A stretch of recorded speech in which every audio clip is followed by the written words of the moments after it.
All of his co-workers were gone. What could it mean? Stanley decided to go to the meeting room. Perhaps he had simply missed a memo.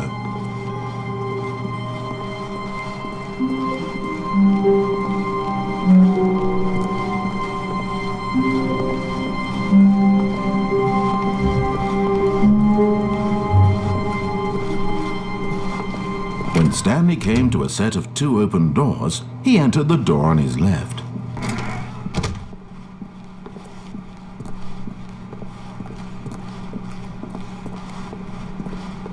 Yet there was not a single person here either.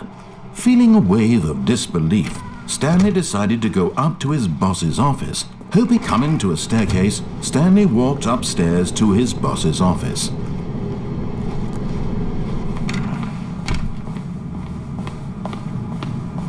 Stepping into his manager's office, Stanley was once again stunned to discover not an indication of any human life.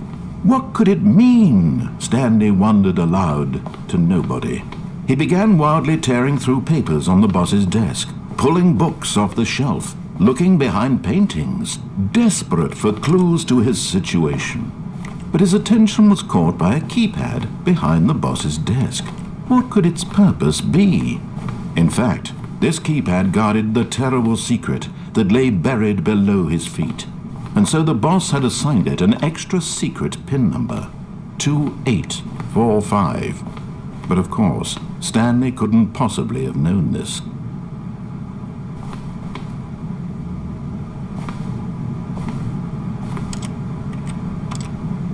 Stanley just sat around twiddling his thumbs. Trying to input anything on the device was useless, since he could never possibly know that the combination was 2845.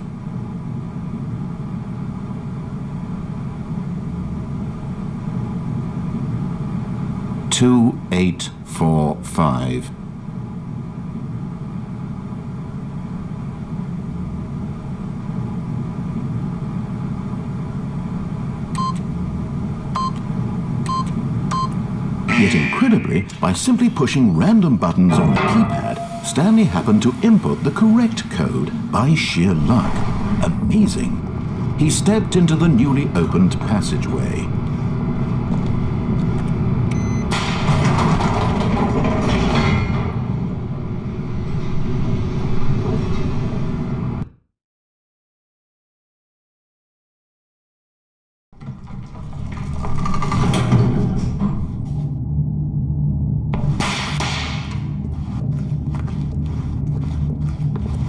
Stanley walked straight ahead through the large door that read Mind Control Facility.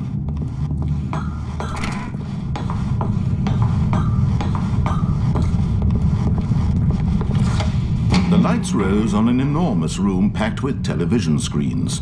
What horrible secret did this place hold? Stanley thought to himself. Did he have the strength to find out?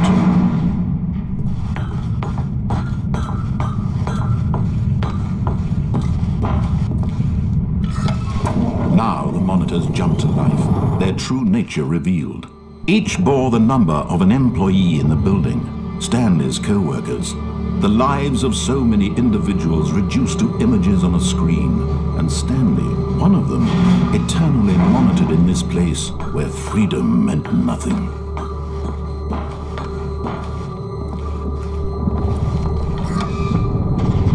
This mind control facility, it was too horrible to believe. It couldn't be true.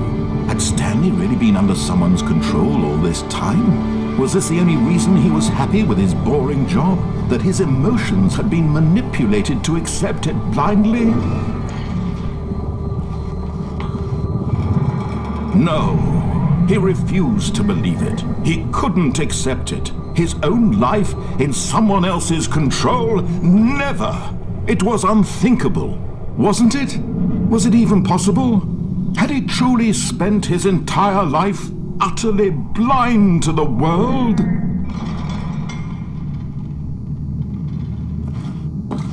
But here was the proof, the heart of the operation. Controls labeled with emotions, happy or sad or content, walking, eating, working, all of it monitored and commanded from this very place. And as the cold reality of his past began to sink in, Stanley decided that this machinery would never again exert its terrible power over another human life. For he would dismantle the controls once and for all.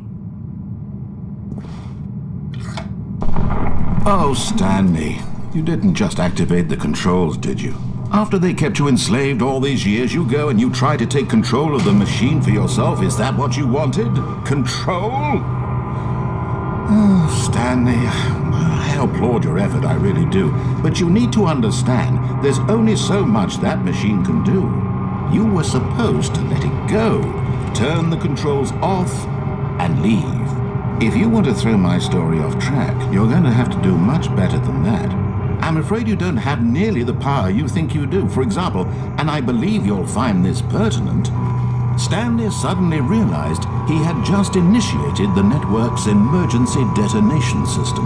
In the event that this machine is activated without proper DNA identification, nuclear detonators are set to explode, eliminating the entire complex. How long until detonation then? Let's say 2 minutes. Ah, now this is making things a little more fun, isn't it, Stanley? It's your time to shine. You are the star. It's your story now. Shape it to your heart's desires. Oh, this is much better than what I had in mind. What a shame we have so little time left to enjoy it. Mere moments until the bomb goes off. But what precious moments each one of them is. More time to talk about you, about me, where we're going, what all this means. I barely know where to start. What's that? You'd like to know where your co-workers are? A moment of solace before you're obliterated? All right, I'm in a good mood. You're gonna die anyway. I'll tell you exactly what happened to them. I erased them. I turned off the machine. I set you free. Of course, that was merely in this instance of the story. Sometimes when I tell it, I simply let you sit there in your office forever, pushing buttons endlessly and then dying alone. Other times, I let the office sink into the ground, swallowing everyone inside, or I let it burn to a crisp. I have to say this, though, this version of events has been rather amusing. Watching you try to make sense of everything and take back the control wrested away from you, it's quite rich. I almost hate to see it go. But I'm sure whatever I come up with on the next go-around will be even better. My goodness, only 34 seconds left. But I'm enjoying this so much. You know what? To hell with it. I'm going to put some extra time on the clock. Why not? These are precious additional seconds, Stanley. Time doesn't grow on trees. Oh dear me, what's the matter, Stanley? Is it that you have no idea where you're going or what you're supposed to be doing right now? Or did you just assume when you saw that timer that something in this room was capable of turning it off? I mean, look at you. Running from button to button, screen to screen, clicking on every little thing in this room. These numbered buttons, no, these colored ones, or maybe this big red button, or this door. Everything, anything, something here will save me. Why would you think that, Stanley? That this video game can be beaten? Won? Solved? Do you have any idea what your purpose in this place is? Stanley, you're in for quite a disappointment.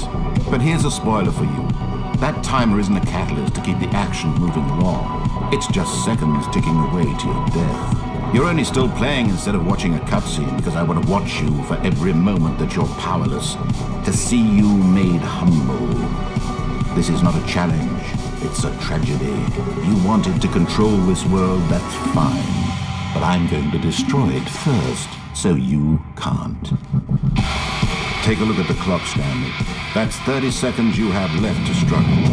30 seconds until a big boom and then nothing. No ending here, just you being blown to pieces. Will you cling desperately to your frail life, or will you let it go peacefully? Another choice.